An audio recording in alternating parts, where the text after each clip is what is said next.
Hello, Fable Gazers. May I call you Fibbly Goos, Fubbly Gonzos? No? Alrighty then. You may be wondering what we've been up to since the final episode of the Sugar Baby Confessionals dropped. Well, we've been beavering away creating our epic new podcast season, Hair Today, due out in December 2019. Why is it epic? Stay tuned to hear our teaser episode. But first, we really need your help to make it as ear-explodingly awesome as possible. We spend hundreds of hours crafting our podcast with love, and if you appreciate what we're doing, please support our crowdfunding campaign. There's only a few days left, and any amount can make a massive difference to helping us keep the lights on. The link is in the show notes. Thank you so much to all those who've already helped. We adore you. Now, here's a taster for Season 2, Hair Today. In a world where a best-selling author has yet another Regency romance coming out, like Pride and Prejudice, like Sense and Sensibility, the Grand Sophie will blow all these films out of the water with a cannonball of love and a dropped hanky of hilarious misunderstandings. Producer Andy Paterson brings you The Grand Sophie, starring Jessie Buckley and Stephen Fry. Critics are saying it's like a mashup of Austen and P.G. Wodehouse. If ever I should desire to please you, I shall know just how to set about it. I dare say I shan't, but one likes to be prepared for any event, however unlikely. This writer published her first book at the age of 19. She went on to publish almost 2 books a year between 1931 and 1941. Almost all bestsellers. She was called the Queen of Regency Romance. Her heroine, Jane Austen, wrote 6 classic novels. This author wrote 56. Just like Austen, there are a host of TV and film adaptations of her work. Actually, that last part isn't true. In fact, you probably have no idea who I'm talking about because, bizarrely, despite having legions of fans, this writer's work has largely been ignored by both critics and movie makers alike. Who am I talking about? Georgette Heyer.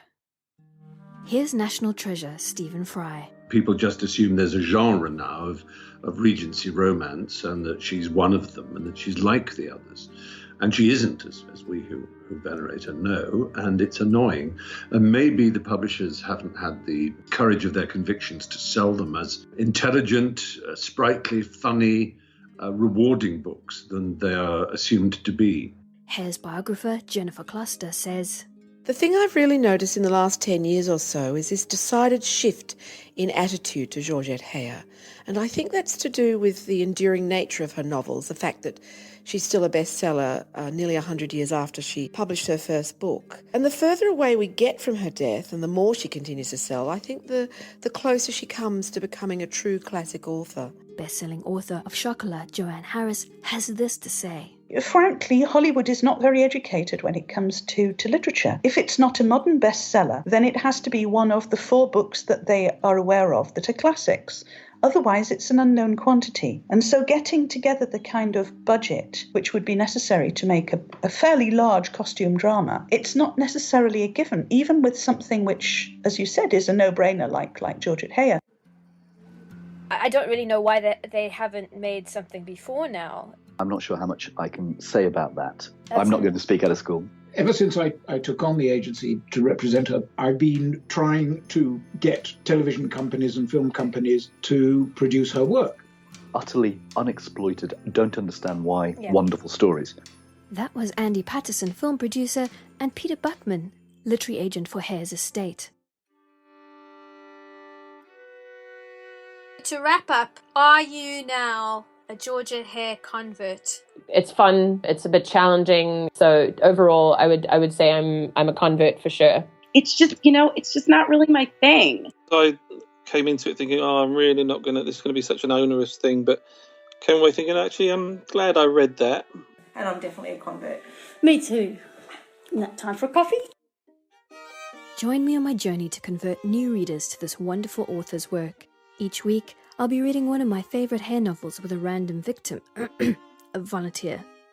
If you want to read along, our book list is available on FableGazers.com. Along the way, I'll be playing amateur sleuth as I unpick the difficulties which face filmmakers when converting a book into celluloid. And I'll be talking to producer Andy Paterson, who worked on mega hits The Railway Man and Girl with the Pearl Earring, to chart his journey in trying to get Heyer's best-selling novel, The Grand Sophie, from the page to the screen. My friend Beth Keehn and I will also examine Hayer's life over the time she wrote the novels we'll be looking at.